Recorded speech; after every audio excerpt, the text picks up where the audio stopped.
Welcome once again to the Cow Report, and I'm your host Chuck Lee, and we're coming to you live from the beautiful tire factory. Many thousands of you have worked at this factory over the years. Well, we're still putting out the rubber right here, the old tire factory. Of course, I'm your host Chuck Lee, and with me as usual is my rusty trusty sidekick, Fred the Truth Stafford. We're glad you can make another show, Fred. Hi there. Now, Freddie, how many shows have we done together over the years? Quite a few. What, 1,000, 2,000, something? I don't know. And we've been on now for what, about 20, 25 years? No way. I wasn't on your show 25 years ago. Oh. And you weren't even here then. All right, well, okay, we're just checking there. We got to make sure we have all our facts and figures straight. And you know something, Freddie? This has been really a cold and wet summer, hasn't it? Yes. I guess it's summer now. And it just seems like that winter doesn't want to give up. You know it's going to be 42 Summer degrees. starts on the 21st of June. It's going to be 42 degrees tonight. There it is, June 3rd. And you know something, Fred? As usual, boy oh boy, do we have a lot to talk about. Yes. And since we are the most watched show on TV here in the Eau Claire area, we better get with it. Yes. Now, Fred, you know, what we try and do on our program is we try and enlighten people as to what's happening on this date in history. Yes. Today's June 3rd, Fred, and you're my guest. Yes. I'll have to find out if you know what you're talking about. And that's why we give this test to our guests. That's right. And Well, how about asking yourself a question there and find out if you know what you're talking about? June 3rd, Fred, 1948. This observatory begins operation with its 200-inch reflective telescope, the largest and most powerful telescope in the world. What was the name of that telescope? I can't think of the name of it. I can't think of the name. I'm sorry. It's out there in California. I know.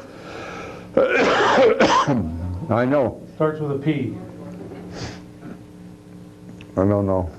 Palomar. Palomar. Palomar Observatory. Right. I think it's in California. Somebody will probably call up and say it's in Utah. No. We can't get everything straight around here. All right, Freddie. Well, as you know, Fred, things are really heating up. And in today's Wall Street Journal, Monday, June 3rd, 1996, a Democrat, Mr. Van Dyke, a 1992 advisor. Jeez, I'll get my... No wonder you can't hear me. I didn't have my microphone on. All right. Yes. Old Roy Rogers Hoff didn't even catch that in there. What do you know about that? Of course, you know, Roy Rogers Hoff, he's related to Hopalong Cassidy on his grandfather's brother's side. Yes, we did catch it. Once removed. Hey, keep that guy off the cameras in there. He's messing around. All right. This is from Mr. Van Dyke, a 1992 advisor to the presidential candidate Paul Tsongas. He also works for the Democratic National Committee, and he's been in Democratic national politics since 1961, Fred. Yes. And he says Whitewater may drown the Democrats. So in other words, this thing is getting very close to home now since those guilty verdicts down there in Arkansas last week. Things are getting very close to Hillary first, but Bill is right behind it. And we talked about this stuff on our show here, and we had Larry Nichols on here, who worked for the Clintons right down there in Little Rock. And of course, Larry was threatened with death and beat up a few times, and even had some poisonous insecticide sprayed on him, which showed up in his blood when he went to the doctor. But anyway, that was back in August of last year. We had him on, and people laughed, said, there ain't nothing to that. Well, now there is. The governor of Arkansas is resigning in disgrace, facing 10, 20 years in prison. The McDougalls, who were full partners with the Clintons, are both found guilty and are both facing long jail terms. David Hale, who did the testifying against, in that round of trials, is going to be testifying more, but he's a star witness for the prosecution, was just Kenneth Starr, the independent counselor for the United States, independent prosecutor, says that granting immunity to David Hale is okay. So the house of cards is starting to fall, Fred. And now the Democrats are saying, in this article in the Wall Street Journal today, they're saying that we better dump Clinton or all of us will go down to defeat in November. And what they're talking about here, Fred, is going to the vice president and asking him to basically go to the president and say, hey, give it up. You've got enough charges against you and your wife that you're going to drag the whole Democratic Party down in defeat. Now everyone's sitting there watching this tonight saying, he's just blowing smoke. Clinton's ahead by 18 points. Well, you know, George Bush was ahead he had a 90% approval rating. Yeah. And he lost. But this here is getting very serious, Fred, and they say that they're closing in on the Clintons and that there could be very well be some indictments against the president and his wife. Probably his wife first, and then the president will come after that. And as if you noticed, a little-known article in the media over the weekend, the FBI is going to start checking for fingerprints on all of these papers that the Clintons claim they didn't have any access to or touch. But you know, it's still going on right up to this day, Fred. The White House Travel Office had a scandal right after the election of the Clintons when they took office. And in that travel office scandal, several people were fired so that Hillary and Bill could put in their cronies into those jobs. So they made up excuses to fire the people that were running the White House Travel Office. Well, they were all exonerated, Fred. And now this White House Travel Office scandal is being revived. And now papers are missing from that, Fred. Well, anything that would implicate the Clintons is going to disappear.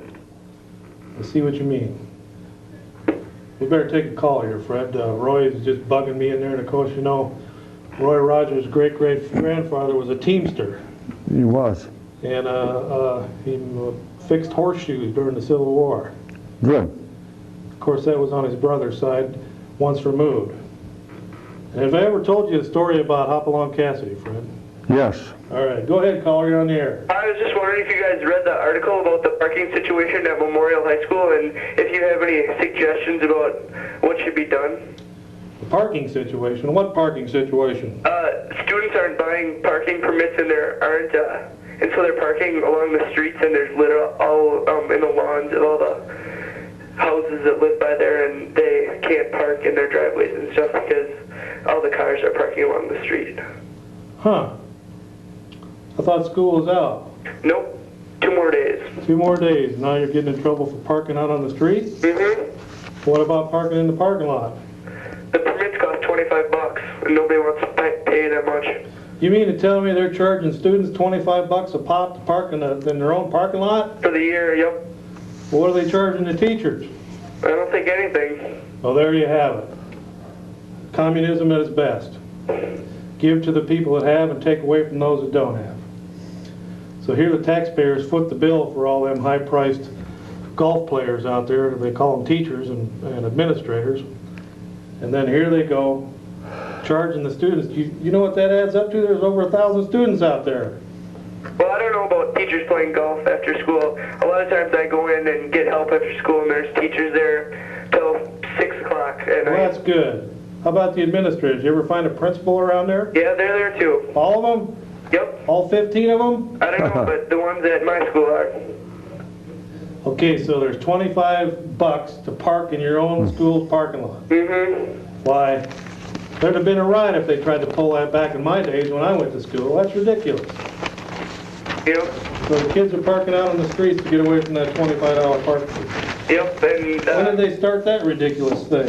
I don't know, it's been going on for as long as I know of. Huh. So what do? They kind of divvy that up and play poker after school, or what? I don't know, but I guess the money that the students pay goes for police to patrol the parking lot. Huh. So that's, let's see, 1,000 cars, that's $25,000. They're paying them guys pretty good to count cars. Yep, and maintenance for the parking lot. Huh. Well, you know, the taxpayers pay an arm and a leg to keep that place open out there.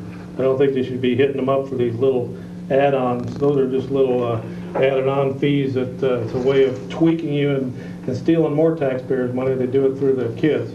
Don't you know your parents are already paying an arm and a leg and a nose for you to go to school? Yep. Yeah. Well, you better tell them to straighten up out there. Okay, thanks. Okay. All right, Freddie. Them doggone teachers out there taking money from the kids for parking. What do you think about that, Fred? Well, that's stretching it a bit. $25 a car. Yeah. Huh. Never heard anything like that before. Any way of ripping them off, though, Fred? They got. Pretty soon they'll be putting a turnstile on there, and you have to put a quarter in to get into the school, and they call it free education. Okay, Freddie, we're going to take a call here in a second, but what do you got there? Well, California Republicans reject Wilson vision. The Republicans in the California Assembly Budget Committee dealt pro-abortion Governor Wilson a severe blow by cutting every component of his famous family planning agenda. He had proposed to give $34 million to community organizations to spending contraceptives in an effort to reduce pregnancy, $10 million for media protection against teen pregnancy, and media campaign, I should say, $15 million youth mentoring program, $6 million for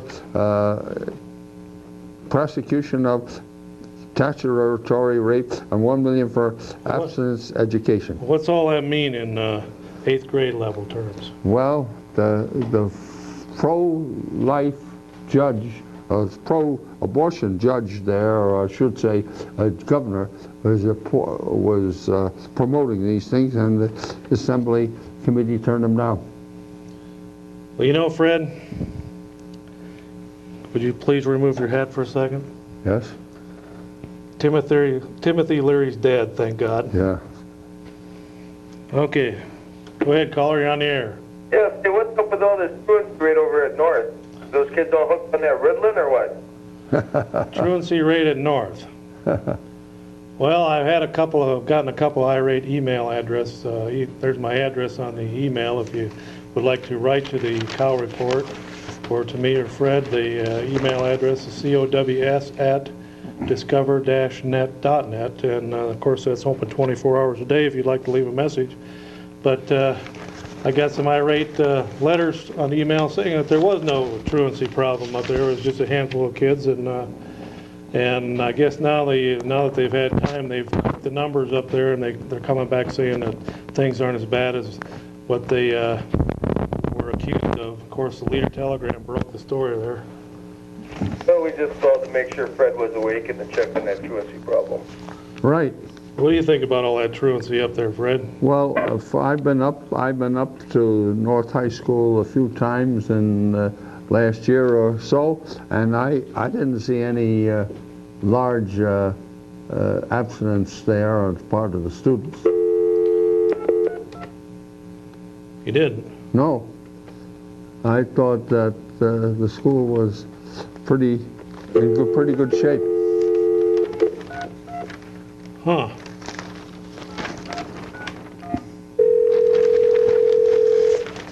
Well, of course, you know, Fred, Timothy Leary's dead. Yeah. Too bad. They used to sing that song way back in the 60s. They had a song called Timothy Leary's Dead. Of course, he was a guru pushing that LSD and the psychedelics and stuff, and he ruined a whole generation of people with that. Hello. Hello, who's this? This is Lee.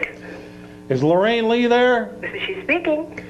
Yeah, this is the Cow Report. We heard you've been in trouble again with the Leader Telegram. We thought we'd check in and find out what the true scoop is. Oh my, now what have I done? Well, they've been saying rumors and stuff, this and that and the other about this. They're trying to create a little skoof-off between you and the administrator out there at the Center of Care. It's a bigger story than that, ain't it, Lorraine? It's just not you against an administrator. That place has got problems, doesn't it? Well, yeah, there are problems, but, you know, all this bashing back and forth isn't going to do any good. I wrote what was true, but then, of course, it looks to me like they looked over some voting records and don't know whose voting record they're looking at. But the Yeah. fellow that wrote that I voted for all this stuff, and now am talking against it, of course, is Avon Karpinski's sister's boyfriend, and I talked with him. But you know, when you sit down and write a story for yourself, why, sure, I knew she was a director on nursing out there, but that's not administrative. There are very few nurses in that are administrators. But So some of these charges against you, you weren't even on the board at the time? no, I wasn't on the board. I was sworn in as a county supervisor on December 1st, 1987. And the thing of it is, I found out these things on the committee, and I went and I asked Mr. Wampler about how you could be on the board or be an administrator if you didn't live in Eau Claire County. Well, he said the board allowed it. Well, I thought something sounded funny. I went to Mr. Patterson, and he told me about it. She was a director of nursing, but you know, gosh, for way over 2 years after she was on making all this money as an administrator, she was working a part-time job in Minneapolis or St. Paul up there in a hospital. Well, you know, Lorraine, I saw where everyone was backpedaling and running for cover when the subject of living within the county was brought up, but that was put in there for a reason, and that reason was, if you're going to work for the county of Eau Claire, by God, you can at least pay taxes in the county so that some of the money comes back into the government, into the county coffers. Well, that's what I thought, you see, but the thing of it is, what happened here is they thought they could get me now, and they looked at this voting record. Well, now Avon knows when I came on the board, I was put right on her committee right away. It's David Lee that voted that way, not Lorraine Lee. David Lee, I don't know about that guy, but Well, he was on the board then. He's the voting record they're using, but she doesn't even know the difference. I don't know if she don't know the difference between a man and a woman or what. But well, they used to accuse him of being your son too, didn't they? David Lee? I heard that rumor. you know, someone asked me that a long time ago. But you see, we did have a son, David, but he passed away. Uh-huh. That was Well, they used to say 20-some years ago. they used to say that David Lee on the county board was your son, but I think that was just to cause confusion.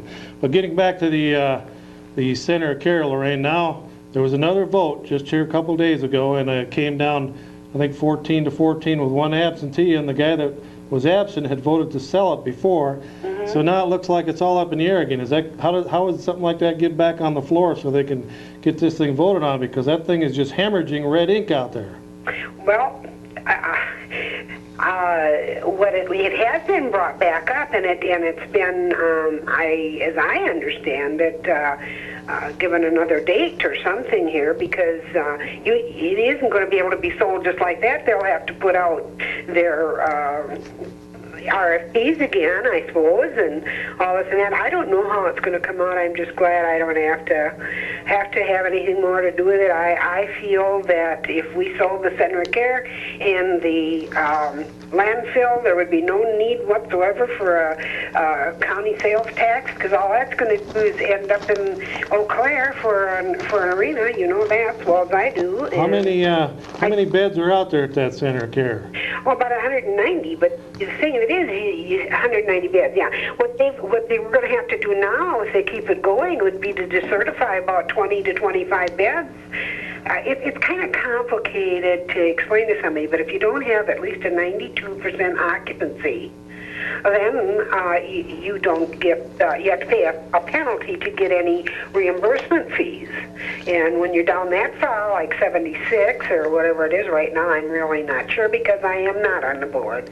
I've been accused of saying I don't know on your program. Well, isn't that what you say instead of making up something? I don't know, just what it is out there right now. You know, you think about it, Lorraine, there's about roughly 60,000 people in Eau Claire County. Well, maybe actually in the county there's about 80,000 or so.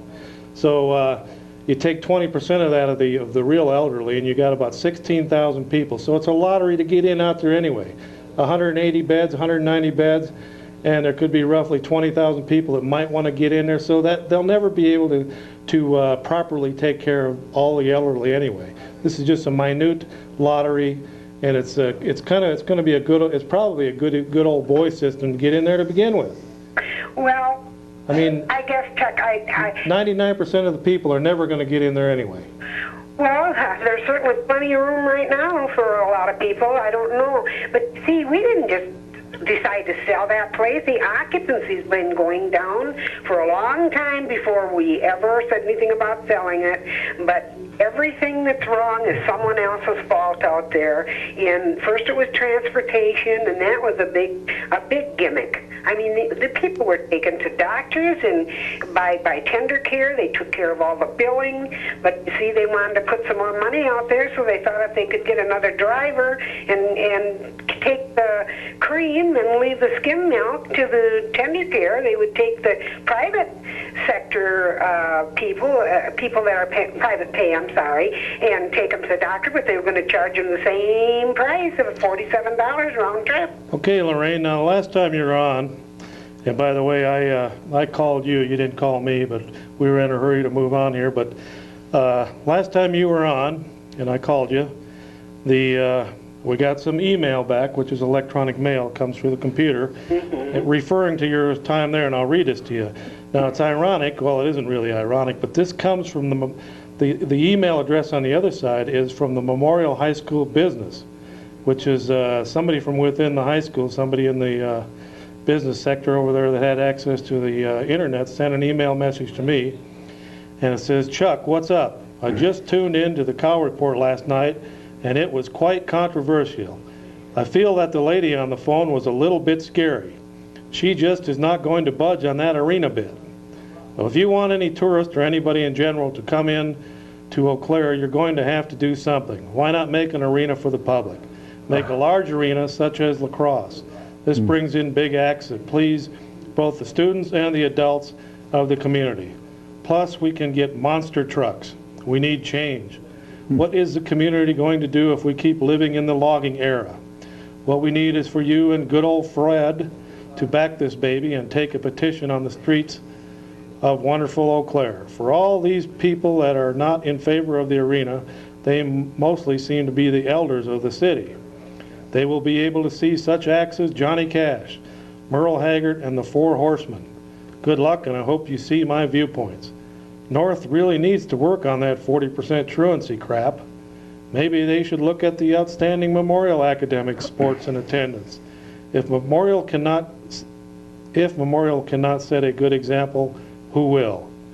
So Lorraine, somebody there is saying that we should get an arena in. I know you've kept track of the arena situation, and you know, once you've seen the Johnny Cashes, the Merle Haggards, and the Four Horsemen at $40 a piece, you're not going to be able to see them more than once. Well, this is stupid anyway, because they have to cancel out everything they try to bring into Eau Claire, even in because they can't get enough people to come even down there at the State Theater.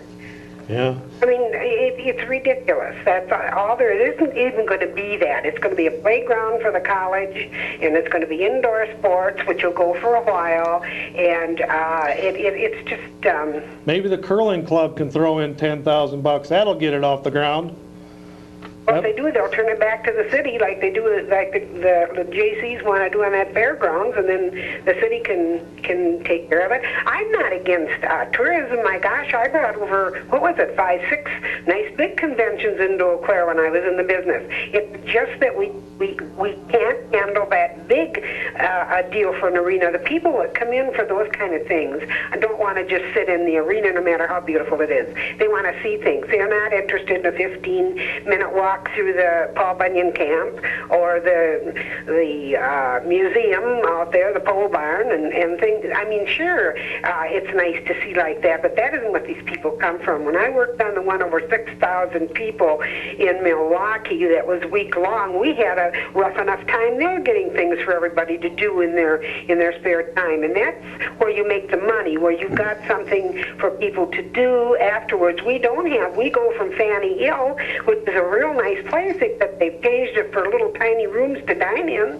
So you go from that to McDonald's. What are you going to do with all these people? Fred, and there's nothing for interest for them to do at all. There's nothing special here, and if they're saying it's not going to take tax money, they're all wet. I know, I had over 400 people in the organization. I headed up in lacrosse. I know. Lorraine, Fred wants to say something to you about the arena. What do you have to say there, Fred? I think that Lorraine is right. This is going to be a costly proposition. It's not going to work. They don't have anything money here. in some people's pocket, but it's the same old thing. They will make some money while the peons pay for it and through their nose.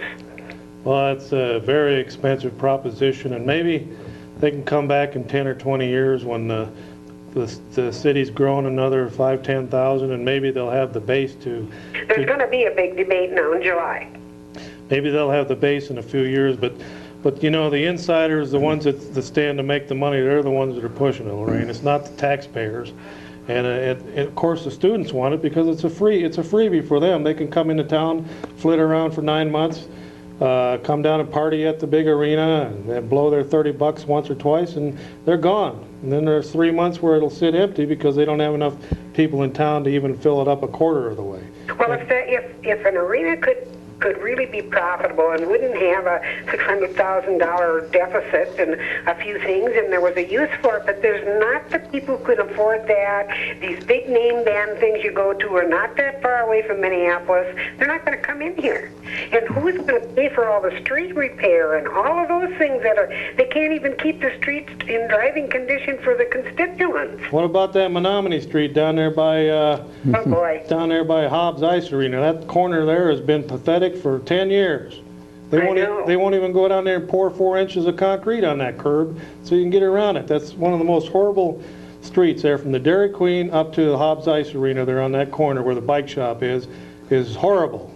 It's terrible. I know. And it gets worse every year, and they might patch the worst holes in there, but the rest of it they just leave like that year after year. All you have to do is go in there and block that off for a couple hours, pour some concrete, and at least make that curb there, the corner there by the bike shop, they could at least smooth that up a little bit. That's ridiculous. You could lose a muffler going around that thing. But that's what I'm saying. Why put all kinds of money, and who's going to pay for that? You better believe the taxpayers are going to have to take care of the maintenance of the streets and the roads for people to come in here if they do come in here for the arena. You know, if they properly marketed the Civic Center down there. I put 4 conventions in there, but no one ever contacted me to try and get me to do it again. Lorraine, we put I did some filming there last summer for a big convention for a 75th anniversary in the smaller part of Hobbs Ice Arena, and that would have held a couple thousand easy in there. We had probably 700-800 on half of maybe a fourth of the floor. And that's not with putting up the bleachers or anything around the edges. I mean, there's several facilities in Eau Claire and Altoona, plus the Zorn Arena, that are highly underused, and they can't even keep the Regional Arts Center above water. I know, that's what I mean. Why don't we work on what we already have here and see what we can do with that? But all it is a bailout for the businessmen downtown. That's all it is. Okay, Lorraine. Well, Freddie wanted to say something about the Center of Care out there. I know he's been fighting to keep it, but I think he's starting to change his mind about it. I'm still want to keep the Center of Care. Well, maybe believe it. if they had different management out there, they could do something, but the occupancy's been going down steady, and it's not just because it was up for sale. I've had people call me and say they're waiting for it to be sold and where they'd feel safe out there, so I don't know. I was supported it too. I didn't vote to sell it the first time around, but how much can we put into that thing when it's continually going down? And if you decertify 20, 25 beds, you're never going to make a profit out there. Well, it sounds like it's just kind of gets kind of like on the side of a hill with clay on it now, and there's enough water on it. The thing is just getting really slippery, and it's starting to slide real quickly, and it could run as much as the $1 million deficit this year. It's out of control now. They need to either change the administration out there, or they've got to have an outside investigation come in there and look it over. They can't have Wampler's cronies go in there and do it, because Wampler has an invested interest in it. It's one of his babies there. It's part of the county system. You can't have the administrator out there because investigate it, because she's part of the problem. So they got to have somebody independent come in there and say, why is this thing hemorrhaging so bad, and what can we do to turn it around and make it a moneymaker? And that's what I said when I was running for office. They either turn it around and get with it and get the thing at least breaking even or a little bit above, or get rid of it. And since then, that's just been back in February and March, I was saying that the thing is just getting worse. Well, the more it's thrashed through, especially bringing up a bunch of lies about people that aren't even on the board and not using what I'm saying, I'm telling you, we can't. If that place could break even, I'd be more than happy to keep it going. But it isn't going to under the way it is now. It's just, there's so many things out there that people don't know that happened before these two deaths that people know. They just don't go out there. I mean, if it's such good care, why is it so empty? Okay, Lorraine, well, we're going to have to move on. It's a big question, and we'll call you again right here on the Cow Report. And I was glad to have you home when I called, and we'll try and call you again to get the scoop on what's happening in Eau Claire, because when it's talking to you, Lorraine, I know one thing. You always look at the fine print, and you caught a lot of the stuff that these big spending liberals were trying to push through city and county government. You always caught it. That's what I liked about you when you're on those two boards, is because you'd catch some of that stuff where the other people either didn't read it right or they didn't ask the right questions, and that's going to be sorely missed on the county board level. Thank you. I can see them just going like this now. Boy, Lorraine's gone. We can push through all that fine print. So thanks a lot, Lorraine, and we'll talk to you again, okay? All right. Okay. Bye. Bye. Well, you know, Freddie, one of my campaign issues back when I ran for Congress was making available home testing kits for HIV. Yeah. And sure enough, the Food and Drug Administration's finally approved it. And that was in the May 19th, 1996 Leader Telegram. He knows. 1996 Leader Telegram, Fred. So that's about 2 years after I was calling for it as one of my campaign issues, was to make those available so that people at home can tell whether they've been exposed to the HIV virus. All right, Freddie, what do you got there? And then we'll take a call. Well, I say, why should China get trading privileges? Okay, we'll get right into that right after this call. By Patrick J. Buchanan. Patrick Buchanan wrote an article on why should China... And that was in the Sunday Wanderer. Why should China get trading privileges? With a big question mark by Patrick J. Buchanan. Okay, go ahead, caller. You're on the air. Yeah, Chuck, this is Buck from western Wisconsin. Well, you know, Fred's been asking about you. Where you been? You been up north trapping? Yeah, late ice break up from up there. How do you like that, this little pet animal I got here? Doesn't he sit there nice? Hasn't moved the whole show. Yeah, you got away with animals. Yeah. Take you up north trapping sometime. You know what that is there? Yeah, What is that? the badger. That's right. You know, it didn't come from Wisconsin. That came from Minnesota. It was roadkill. There you go.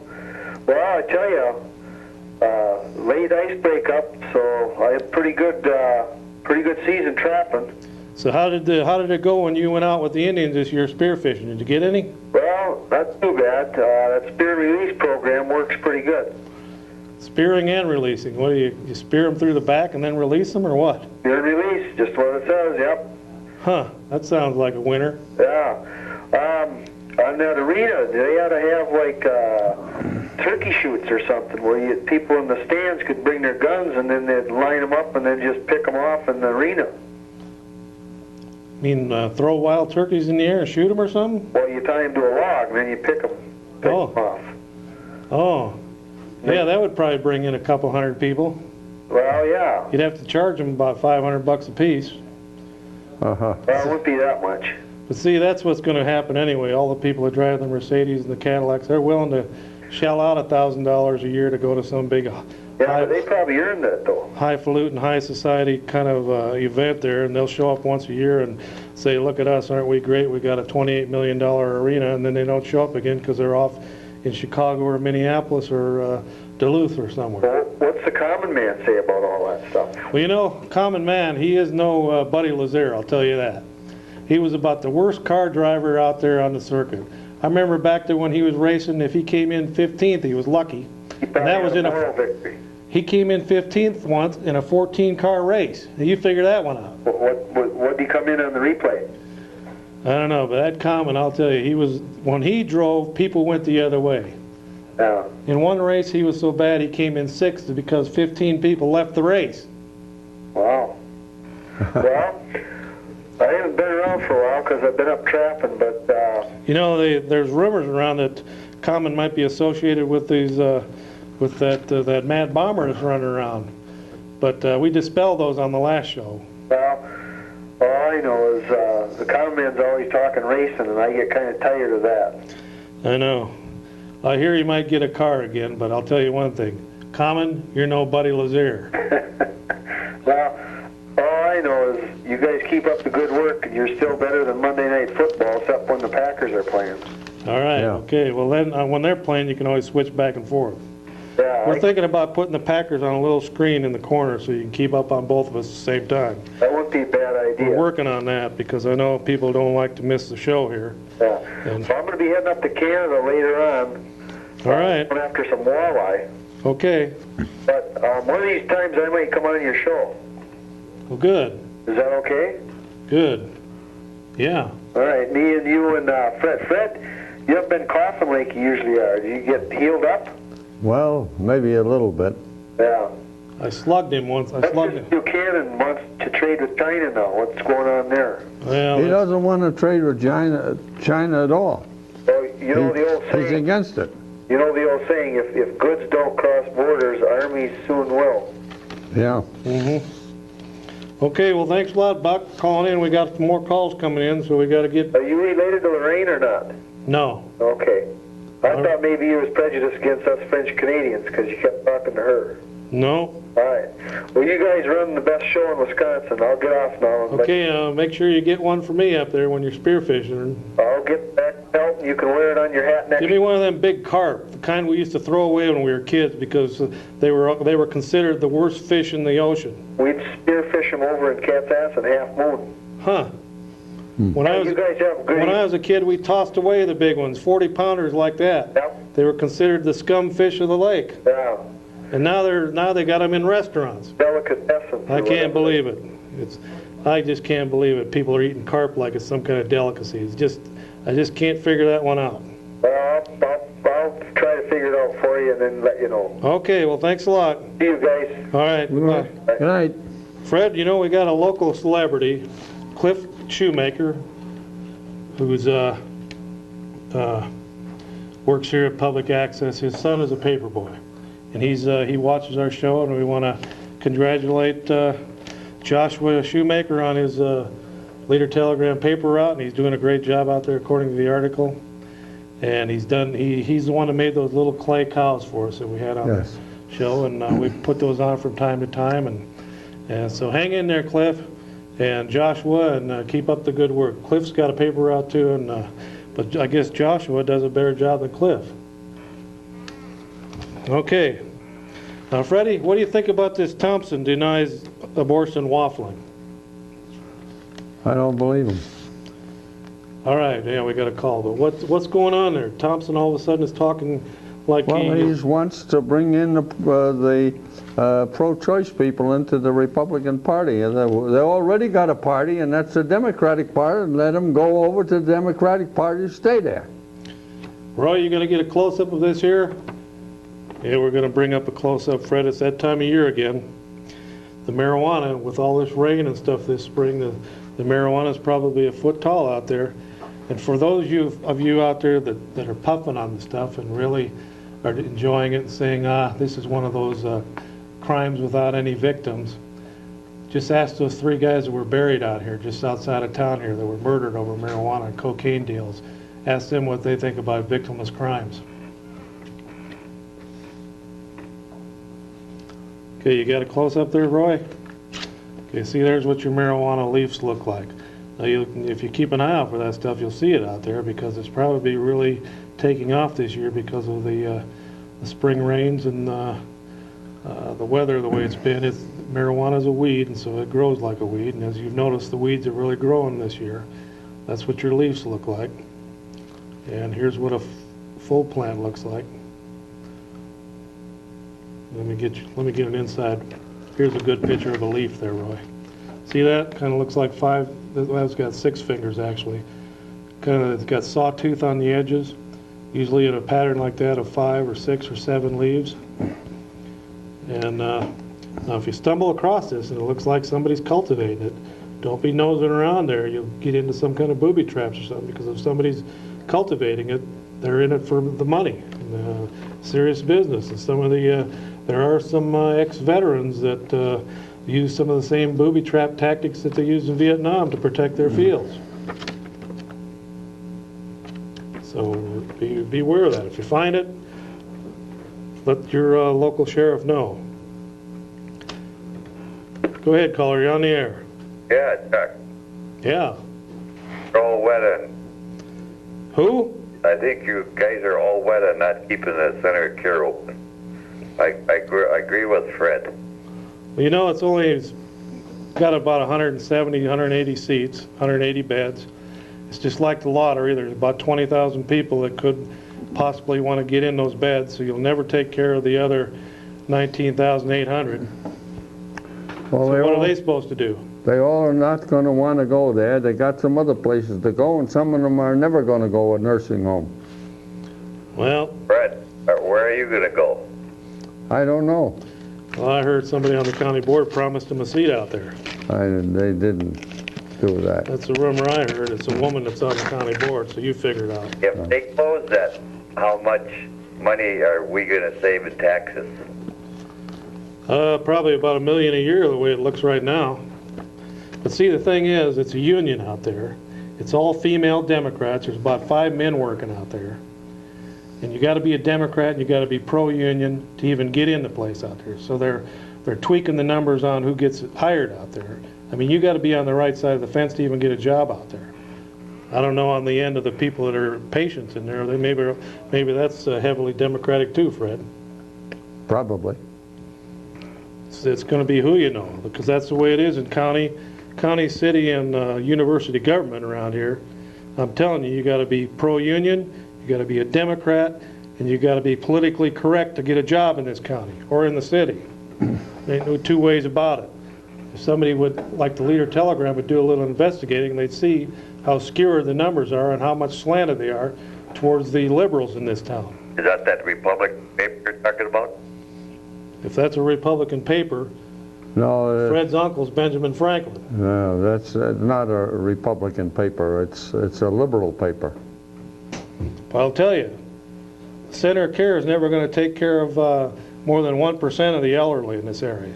So why let 1% of the elderly live high on the hog by staying in there, and the rest of us that become senior citizens don't get a chance to get in there? That's why the county shouldn't have anything Well, to we do can with it. always build more beds for them when they fill it. Why don't we build 20,000 beds? We will, good, but we're not going to do it because That's right. 20,000 is not going to go in there. That's right. You can't even get 180 in there. Well, I think they could get more in there if they would work towards it instead of. You know, that excuse is getting pretty old because they've been saying that for 2 years now. If you just leave us It's alone, been on their dust down there for 2 years. if you just leave us alone, we can get it back up to 90% occupancy. That's right. Well, that's They what probably could if they were allowed to do it and didn't talk about selling it. That's no excuse, Fred. It's poor management out there, and you got a bunch Well, if it's poor management, let's change the management then. of, all right. That's what I've been saying for months. Clean it up out there, get rid of it, and it just keeps getting worse. I like your hat too, by the way, Chuck. Yeah, I know, that's pretty nice. I don't know if I'm in trouble with the DNR. It looks like a beaver though on our TV. It's a badger. Oh, it looked like a beaver. My brother takes roadkill, beavers and badger and some mink, and then he makes hats like this. He makes them individually. Actually, this cowboy hat doesn't go with it. It's actually what they call a rendezvous hat for back in the early 1800s, and when they had rendezvous, they would trade hats like this back and forth for bullets or food or salt or whatever. And that's actually a badger. I don't think it's illegal to have it. It was roadkill, and it was legal to make it over in Minnesota. So I hope the DNR Gestapo, you know, a lot of these state agencies now have their own cops packing guns. I hope they don't come and shoot me over it. Well, you have Fred wear one like that next week. Well, you know, we had the Loyal Order of the Raccoons. We had our meeting last time we were on, and Fred refused to wear the hat. Fred have on tonight? I got a Go Pat Go. That's for Pat Buchanan. See, that you can tell where Fred is. Pat's been out of the race for 3 months, and Fred still thinks he's going to win. I got one of them plaid shirts he used to wear. You want it, Fred? What's that? Plaid shirt. I don't know. What does it say? Nothing. There's Freddie's hat. Go, Pat, go. Right. See Fred on the monitor? Well, we'll let somebody else center. talk, but I think There you go. There's Freddie. you better change your opinion on that Senator Garrett. Plug it a little bit. Well, I agree with you there. we've been saying all along, get some management in there that's going to get things straightened out and get it back in gear. And the excuses, all the excuses are wearing a little bit thin. It's time that Wampler got his finger out. Maybe if people like Wampler would quit messing around with it, maybe it would get running right. But they got those people in there micromanaging it. Well, I think they could keep it open. Yeah, well, you know, it was considered the poor farm. It's not a poor farm anymore. Because, Well, that at $125 a day. yeah. Yep, 125 a day. Oh. Is that if you've got Social Security, or is that just the rate? Great. Boy, what's that? That's It's a little bit more expensive than the Holiday Inn. sure is 125 a day. Of course, that is cheaper than a hospital room. And they're going in debt. So Maybe- I can't figure it out either. Well, they need to look at their wages. So I don't think The it's, wages aren't the cost. Do you deny a living wage to somebody who's working in the center of care? 70,000, I think, is a little more than a living wage. Oh, that's one person. One person. I'm talking about the nurses there. What's the living wage? Well, 25 they get bucks about an hour? $7, $8 an hour. Ah, baloney. That's what they get. There ain't no nurse in Eau Claire that's making that I- little. The ones who work in there, They're getting 20 bucks an hour.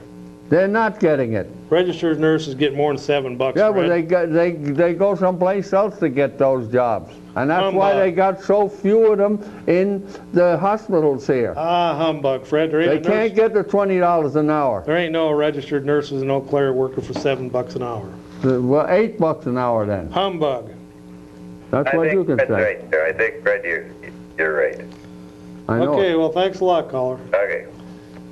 Well, Fred, that's just your opinion.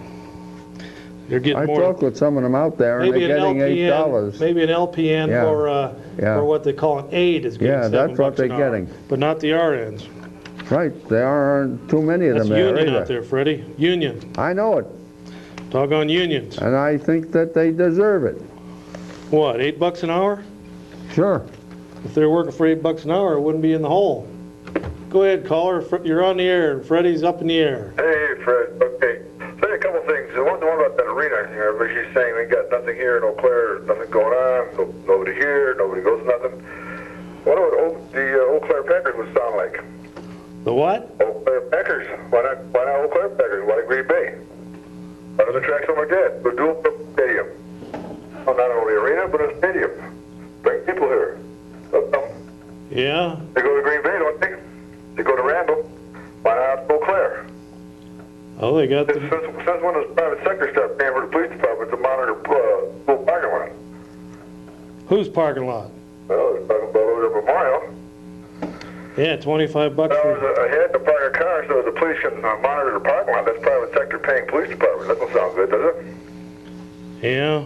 Huh? I don't know about that. It seems to me like they're stretching a little bit, charging kids $25 to park in the school parking lot. You'd think they'd want them, the cars in the parking lot. It's only one side of it. I mean, I can see maintenance and upkeep of the parking lot, but You'd think they'd want them in the parking lot so they keep track of where they're at during the day. At least if their car's in the parking lot, they know they're not out skipping school or something, or at least they're not out driving their car around.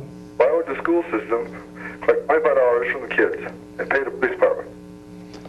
That's what I heard. Is that right? Well, I think they hire somebody internally then to go out and act as a guard in the parking lot. $25 a day. I don't think there's 1,000 cars there. There's 1,000 kids. They don't all drive, but Yeah. I'd like to get a kind of a poll. How many cars are there? That's a lot of money. Let's find out how much the teachers are paying. Exactly. But that arena thing will work. You have an attraction, people will come. You have no attraction, nope, they'll show up. You think about it, though, you got 365 days in a year, and that thing is going to run $1,000 in the hole every day. Yeah. Every day from the day it's open. It'll be a $365,000 a year deficit. And you got to have, they're going to have 8,000 seats in there. They're going to have to charge 30, 40 bucks per person to make the thing pay for itself. And then 3 months out of the year, all the students are gone, and they're hoping they would get a lot of their base there. 7,000 seats is 8% of the populace. You're talking 56,000, 60,000 people here in the city alone, without you're talking about the county. Yeah, but 160 events a year, how many of them are you going to go to? Oh, who knows? But you know, depends on what's there. At 30, 40 bucks a whack. How many times are you going to go see Merle Haggard? They're doing a pretty good job out there in Cadott. Yeah, but that's once a year. It's a year, but look what they bring in. And they don't have no $28 million arena out there. They got an open field. That comes from all around, too. It's not just from here in Eau Claire. I'm talking about the Green Bay Packers attracting some kind of a thing like that. Ah, humbug. All right, Fred. Green Bay Packers in Eau Claire. They don't even want to play in Milwaukee. All right, Freddie. Here's the dope.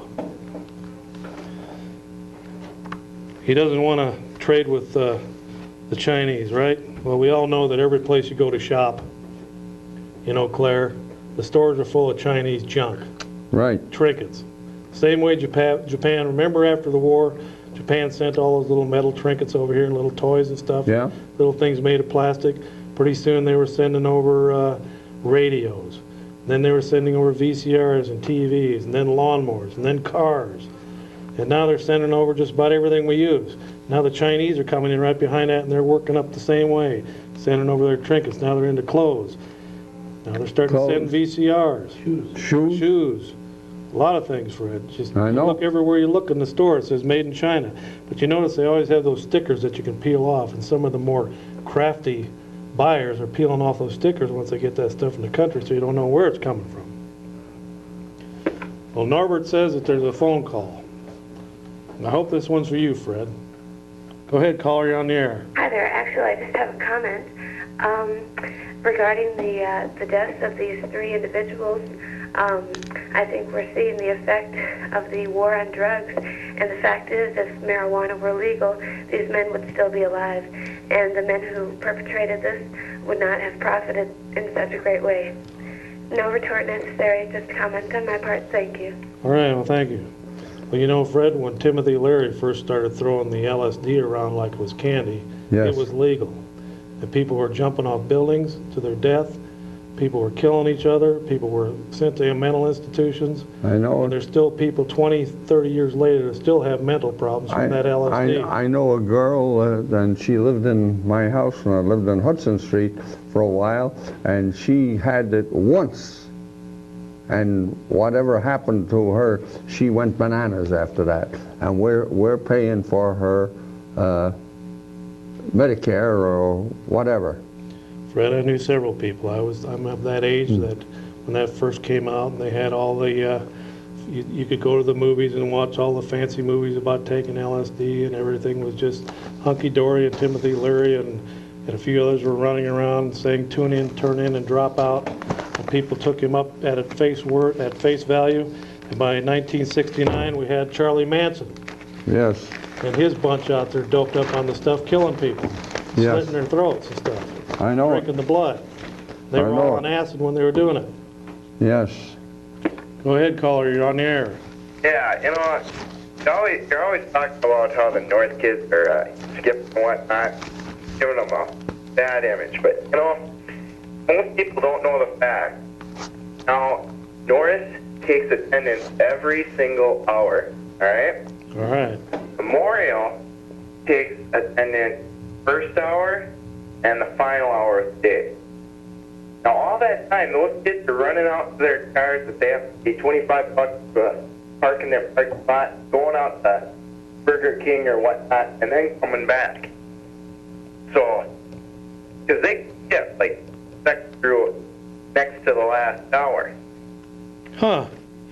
And North counts those kids who are sick no more than 10 times to be counted habitually in their truancy rate, whereas Memorial does not. Well, Fred, when you were a kid, what happened when you'd skip school? My parents heard about it. Fred never skipped school. I didn't skip school, it's true. But if you did skip school, they told your parents. You know, down in Illinois, I used to be a truant officer / counselor, and they put into effect a law down there where the parents could be held responsible for the child skipping. And once I would inform the parents of that, the kids would, their truancy rate would go down real quick. Because the parents... Yeah, Fred, that's great. Whatever. Because the parents could get drug into court over it. Yes. And, you know, the parents slaving away at work and their kids skipping school, they don't know about it. But when you inform them about it, they lay the law down, and the truancy rates went down. But the numbers were probably skewed a little bit up there, and I understand they're getting it under control now, but they do have a problem in North, and hopefully it's getting under control. And if they sent people like Fred up there to patrol the hallways... No, I wouldn't go up there to patrol the hallways. I'm doing other things. All right. Go ahead, caller, you're on the air. Yeah, Chuck. Yeah. I'm just wondering what you have against unions and what you consider a livable wage. Well, from what I understand, see, the unions have a lock on the county employment. Pretty much everyone in the union in the county that works for the county is a union employee, and I understand it's the same way at the city, and possibly I guess it is out at the university. And once the unions lock in there, you know, a lot of that union money goes towards Democratic candidates, and so you tend to if you took surveys of all the people that work for all the different state, federal, county, and municipal employees here in town, you would find that the vast majority of them are Democrats, and they're plugged into the unions, and they get the union propaganda about how mean Republicans are, and it just goes on and on.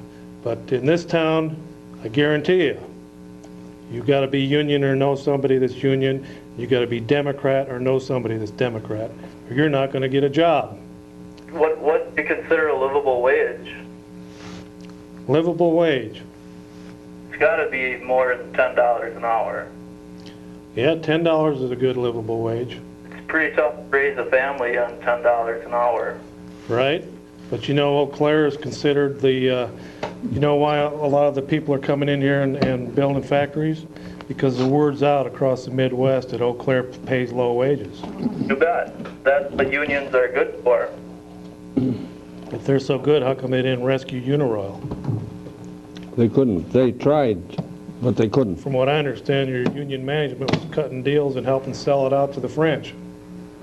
I don't know about Uniroyal, but... Unions are good and bad. But yeah, there needs to be a union for people making $5 an hour to get them up to 8, 9, 10. I'd say most unions help whoever's not in the union get whatever they got. But the unions don't have to be like that, and I guarantee you every union in this country is in like that with the Democratic Party, and it doesn't need to be that way. There's Republicans that would like to make $10 an hour too. You can't do it around here because you got a strike against you if you're conservative, you got a strike against you if you're Republican, you got a strike against you if you're not politically correct and toe the local Democratic line around here, and you're not going to get hired. One good thing about unions is they really push Buy American. They do. You bet. I buy all my tools, everything American. Well, I try to buy American too, but I buy used stuff, and sometimes I have to buy used, but I don't buy anything new unless it's absolutely necessary from another country. I try to buy new American or something that's already been in this country, like an old motorcycle that's 20 years old, was made in Japan. Sure, that's something that's already here, and the money generated there is going to go to somebody in this country. You bet, but you should try to push Buy American and buy American cars. Right. Everybody should buy American. It's getting harder to do, though. I agree with him. It's getting harder to buy American goods. You go into any store in this town and you look around. Even look in your tool department and look at your screws, your metal screws and everything, and the stuff that go into a hardware store and start looking at the labels. Go into Walmart. Walmart talks about how great they are, buy American. You start looking at the tennis shoes and a lot of stuff in Walmart is Chinese. You bet. It's hard to find American. Not enough people are buying it. I know. Chuck Harder. He's got a 300 radio He's on 300 radio stations around the country. He's setting up a organization to buy American. Well, thanks for giving me your time. All right. Just have a good show. Okay, thanks. Bye now.